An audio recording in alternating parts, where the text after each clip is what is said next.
జిల్లా నాయుడుపేట గురుకుల పాఠశాలలో ఫుడ్ పాయిజన్ ఘటనపై మంత్రి డోల బాల వీరాంజనేయ స్వామి స్పందించారు. ఘటనపై విచారం వ్యక్తం చేశారు.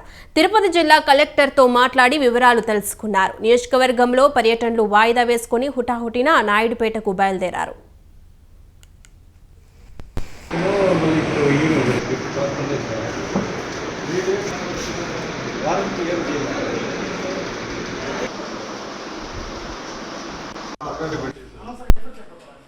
అయితే ఉమ్మడి నెల్లూరు జిల్లా నాయుడుపేటలోని డాక్టర్ బిఆర్ అంబేద్కర్ బాలుర గురుకులంలో కలుషిత ఆహారం తిని 75 మంది విద్యార్థులు అస్వస్థతకు గురయ్యారు. విద్యార్థులకు వాంతులు విరేచనాలు అవటంతో నాయుడుపేట ప్రభుత్వ ఆసుపత్రికి తరలించి చికిత్స అందిస్తున్నారు. విషయం తెలుసుకున్న తహసీల్దార్ రాజేంద్ర, మున్సిపల్ కమిషనర్ జనార్దన్ రెడ్డి ఆరా తీశారు. ఇక ఇదే అంశంపై మరింత సమాచారం మా ప్రతినిధి సునీల్ ఫోన్ ద్వారా అందిస్తారు. సునీల్, చెప్పండి.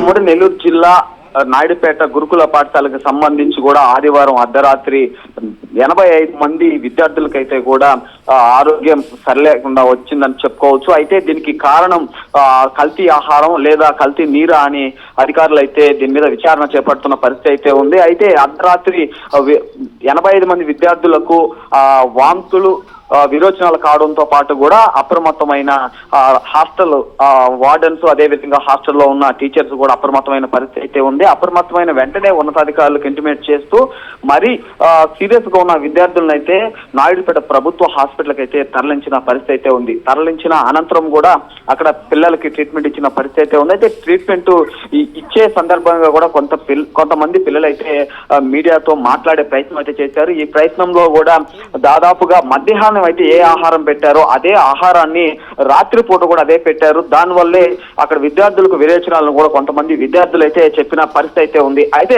ఈ రోజు ఉదయం కూడా స్వతంత్ర టీవీలో 8 గంటల కథనం రావడం వచ్చిన అనంతరం కూడా జిల్లా కలెక్టర్, అదేవిధంగా స్థానిక ఎమ్మెల్యే అయితే కూడా హాస్టల్కి అయితే వెళ్ళిన పరిస్థితి అయితే ఉంది. హాస్టల్కి వెళ్ళి అక్కడ పరిసర ప్రాంతాలు, అక్కడ ఉన్న వాటర్ సమస్యలు, అదేవిధంగా నీరు కలుషితం అని తల్లిదండ్రులు ఆవేదన వ్యక్తం చేస్తుంటే దానిపైన, అదేవిధంగా కల్తీ ఆహారం పైన కూడా ఇప్పటికే ఆహారము నీరు పైన కూడా టెస్టింగ్ అయితే పంపించిన పరిస్థితి అయితే ఉంది. అయితే పూర్తి వివరాలు జిల్లా కలెక్టర్ వెంకటేశ్వర్లు, అదేవిధంగా స్థానిక సూలూరుపేట ఎమ్మెల్యే విజయశ్రీ కూడా అక్కడ పరిశీలిస్తున్న పరిస్థితి అయితే ఉంది. అయితే నాయుడుపేట ప్రభుత్వ హాస్పిటల్ కి సంబంధించి కూడా 85 మంది విద్యార్థులకు హాస్పిటల్ సిబ్బంది అయితే ట్రీట్మెంట్ ఇచ్చిన పరిస్థితి అయితే ఉంది.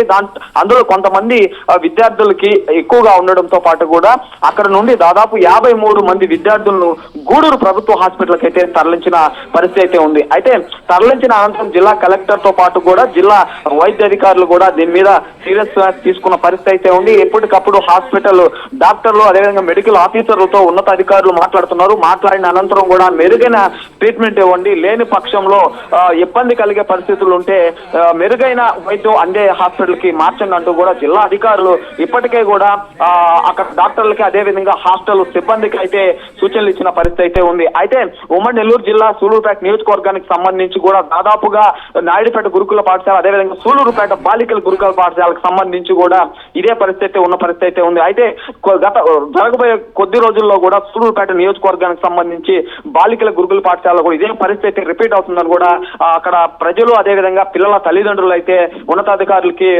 ఫిర్యాదు చేసిన పరిస్థితి ఉందని చెప్పుకోవచ్చు. అయితే దాదాపుగా కూడా ఈ విద్యార్థుల ఆరోగ్యంపై కూడా మెరుగైన చికిత్స అందించాలని అయితే జిల్లా కలెక్టర్, అదేవిధంగా స్థానిక ఎమ్మెల్యే అయితే అధికారులకు అయితే తెలిపిన పరిస్థితి ఉమ్మడి నెల్లూరు జిల్లా నాయుడుపేట గురుకుల పాఠశాలలో నెలకొందని చెప్పుకోవచ్చు. భార్గవి, మరి దీనిపైన పాఠశాల యాజమాన్యం ఏం చెప్తుంది?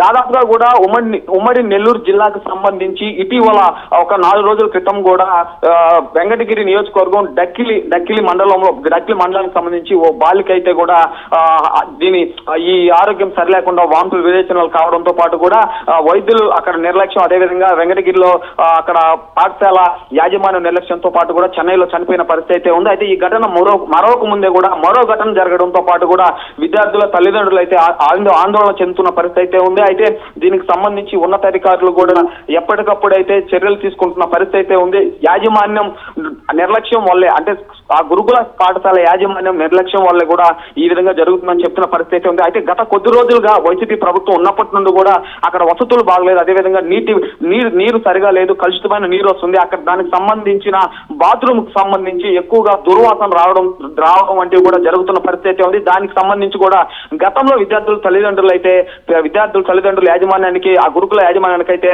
ఫిర్యాదు చేసిన పరిస్థితి ఉంది. ఫిర్యాదు చేసిన అనంతరం ఎవరు తల్లిదండ్రులు అయితే ఫిర్యాదు చేస్తారో ఆ తల్లిదండ్రుల పిల్లలను అయితే కూడా అప్పుడు అక్కడ ఉన్న ఉపాధ్యాయులు ఇబ్బంది పెట్టే పరిస్థితి అయితే నెలకొందని కూడా గతంలో ఆ తల్లిదండ్రులు చెప్తున్న పరిస్థితి అయితే ఉంది. అయితే ఇదే విధంగా చేయడం వలన కూడా ఈ పిల్లలు, ఈ 85 మంది పిల్లలకు కూడా డయేరియా సోకి ఇబ్బందులు పడుతున్నారని కూడా అక్కడ తల్లిదండ్రులు ఆవేదన చెందుతున్న పరిస్థితి అయితే ఉంది. దీనికి పూర్తిగా కూడా స్కూల్కి సంబంధించిన యాజమాన్యమే బాధ్యత వహించాలని కూడా అక్కడ విద్యార్థుల తల్లిదండ్రులు అయితే ఆందోళన వ్యక్తం చేస్తున్న పరిస్థితి ఉంది. అయితే దీనిపై కూడా ఈ రోజు రేపు కూడా విద్యార్థి సంఘాలు కూడా ధర్నా చేసే పరిస్థితి ఉంది. ఒకేసారి 85 మంది విద్యార్థులకు ఏ విధంగా రావడానికి కారణాలు ఏంటని కూడా విద్యార్థి సంఘ నాయకులు ఇప్పటికే స్కూల్కి సంబంధించిన యాజమాన్యాన్ని ప్రశ్నిస్తున్న పరిస్థితి నాయుడుపేట గురుకుల పాఠశాలలో నెలకొందని చెప్పుకోవచ్చు. Bhargavi. Right, thank you Sunil.